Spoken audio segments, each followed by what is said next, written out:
They laughed when Princess Selene named the human as her new bodyguard.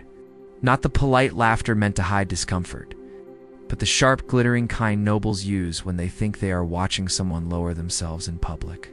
The hall of glass carried the sound like a choir of knives. And at the center of it all stood Captain Elias Thorn, scar across his brow. Dark formal coat sitting on him like borrowed civilization, one hand behind his back, the other near the pulse pistol he had been ordered not to wear inside the chamber. Queen Mother Aveline watched from the throne. Lord Cassian smirked openly. And the old military caste whispered that the princess had confused a war refugee for a guardian. Selene heard all of it, then said, "If the court is finished amusing itself, Captain Thorn begins today." The court thought the joke was the human. The real joke was how little danger they could imagine. Elias had arrived on Varelion 2 years earlier, in the wreckage of a convoy massacre. One of 9 survivors, a former Earth Marine turned security contractor, the kind of man court records reduced to resilient, combat-capable, difficult. What the records did not say was that he noticed everything. Servants limping from overwork, cracks hidden beneath gold paint, guards standing for symmetry instead of angles, courtiers mistaking ceremony for control. Selene had noticed him because he was the only outsider in months who looked at her like a person and not a title. Once she had asked why he never seemed impressed, and he had answered, "Because a beautiful fortress still burns if the doors are stupid." From that moment on, she trusted him more than half the jeweled men around her, which was why the court hated the appointment. When the captain of her existing guard protested that a human could not understand royal protocol, Elias answered, "Assassins understand exposed roots just fine. Protocol is usually what gets royalty killed." He was not chosen to flatter her safety. He was chosen because he had survived other people failing at theirs, so the court tested him. Lord Cassian arranged seating to force Elias away from Selene during a state dinner. Elias moved a serving table 2 feet to the left and restored his sightline. A visiting duke challenged him to ceremonial blade play in hopes of humiliating him. Elias disarmed the man in 3 seconds and handed the weapon back hilt first. Every small victory made the laughter thinner. But the court still told itself he was only a rough animal with good reflexes, useful perhaps in corridors. Irrelevant in politics, then, during the 3rd week, Elias asked Selene why the eastern balcony remained open during public court despite giving a perfect firing lane to the dais. She told him tradition required it. He said tradition had terrible aim discipline, and when she laughed, the court looked more offended than if he had insulted the crown. Then the human did what courtiers fear most. He started being right too often to ignore. The warning came on the night of the Moon Ascension.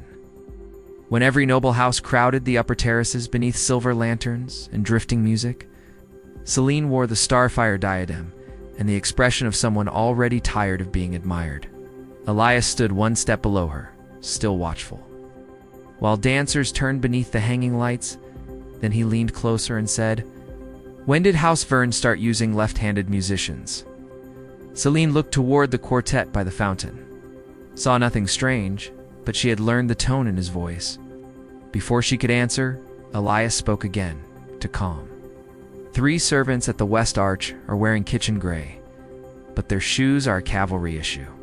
The flower drones are holding position instead of drifting, and the balcony curtain is moving against the wind.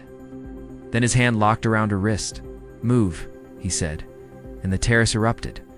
The musicians dropped their instruments and drew compact rifles. The drones burst open with hidden charges. And the West Arch servants reached under their trays for blades. Glass exploded. Nobles screamed. And Elias pulled, Selene behind the central fountain, 1 heartbeat before the first shot cut through the space where her throat had been. That was when the joke ran out of laughter and became survival. He moved like someone who had already died once somewhere worse. 1 arm shielding Selene, the other firing with precise, brutal economy. 2 assassins fell before the guards understood they were under attack. He kicked a fallen table into the firing line, used the spray from the shattered fountain to distort the attacker's sensors, then shouted commands. "Close the north doors. Down the lantern rig, blue cloaks are friendly. Anyone running toward the dais gets dropped." The palace guard hated obeying him until obeying him started saving them. Selene saw it happen in pieces, the false servants driven back. The balcony sniper revealed by the curtain movement Elias had noticed before anyone else.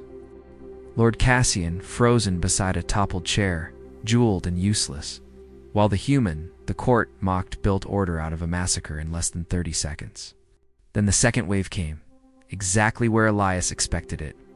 Through the servant passage behind the terrace wall, Elias shoved Selene toward cover, turned, and met them in the narrow entry with pistol fire and a blade taken from a dead assassin's hand. The court had wanted elegance. The princess discovered that night how valuable an ugly kind of competence could be. By the time the alarm bells finished sounding, 8 assassins were dead, 4 captured, and the Moon Ascension terrace looked like a broken jewel scattered across the palace heights.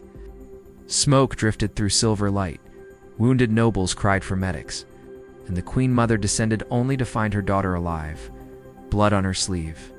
Elias Thorn standing in front of her with a cut along his ribs and murder still cooling in his eyes.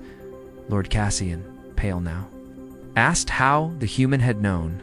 Elias replied, "Because killers prepare like soldiers, and nobles prepare like hosts. The difference is visible if you stop admiring the decorations." Nobody had an answer. The queen studied him for a long moment.